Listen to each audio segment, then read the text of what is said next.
Hello বন্ধুরা, career space YouTube চ্যানেলে আপনাদের সকলকে স্বাগত জানাই। আশা করি আপনারা সবাই ভালো আছেন। আজকে এই মুহূর্তে শিক্ষক নিয়োগ সংক্রান্ত যে সবচেয়ে গুরুত্বপূর্ণ আপডেট উঠে এসেছে, বিস্তারিত সেই সম্পর্কে আলোচনা করব।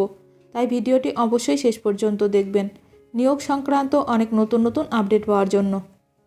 যারা চ্যানেলে নতুন তারা চ্যানেলটিকে সাবস্ক্রাইব করে পাশে থাকা বেল বাটনে প্রেস করে অল নোটিফিকেশানটিকে অন করে রাখবেন, কারণ এমন ধরনের লেটেস্ট আপডেট নিয়ে এই চ্যানেলে সবসময় ভিডিও আপলোড করা হয়ে থাকে। বেতনের টাকা ফেরত দিতে হবে না, আদালতে শিক্ষকদের বিরাট জয়ে মুখ পুড়ল স্কুল শিক্ষা দপ্তরের। ফেরত দিতে হবে না বেতনের টাকা, কলকাতা হাইকোর্টে শিক্ষকদের জয়ে মুখ পুড়ল পশ্চিমবঙ্গ স্কুল শিক্ষা দপ্তরের।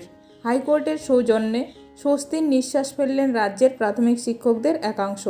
এতদিন ধরে চাকরি করে উপার্জন করা মাইনে থেকে টাকা ফেরত দিতে হবে না তাদের, জানিয়ে দিল আদালত।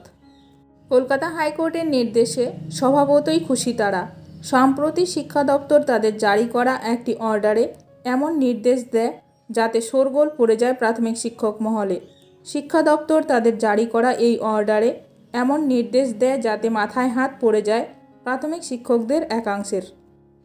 সেখানে বলা হয়, 2006 সালে নিযুক্ত প্রাথমিক শিক্ষকদের 2 বছরের ডিএলএড ডিগ্রি না থাকা সত্ত্বেও তারা সেই ডিগ্রিধারী এ ক্যাটাগরির সমান মাইনে পেয়েছেন, অর্থাৎ তাদের যা প্রাপ্য তার তুলনায় বেশি মাইনে পেয়েছেন তারা, তাই অতিরিক্ত বেতন ফেরত দিতে হবে। রাজ্যের এই নির্দেশকে চ্যালেঞ্জ করে প্রাথমিক শিক্ষকদের সংগঠন দ্য টিচার্স সোসাইটি কলকাতা হাইকোর্টের দ্বারস্থ হয়, আর সেখানেই আপাতত মিলেছে বড়সড় সাফল্য।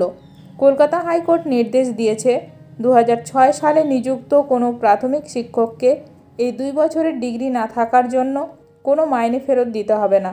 যদিও শিক্ষক সংগঠন এখানেই থেমে থাকতে রাজি নন, তারা গোটা সমস্যার একেবারে স্থায়ী সমাধান চান। আর তাই তারা 2006 সালে নিয়োগের পুরো প্যানেলকেই এ ক্যাটাগরি ঘোষণা করার দাবি জানাতে চলেছেন। তাদের পরিষ্কার বক্তব্য, ভবিষ্যতে যাতে কোনো রকম কোনো জটিলতা সৃষ্টি না হয় তাই এই দাবি করছেন তারা। এখন দেখার বিষয় এই নিয়ে আরও কি গুরুত্বপূর্ণ খবর উঠে আসে। ভিডিওটি ভালো লাগলে অবশ্যই লাইক করবেন। আজকের ভিডিওটি এখানেই শেষ করলাম। নতুন কোনো আপডেট নিয়ে দেখা হবে নেক্সট ভিডিওতে।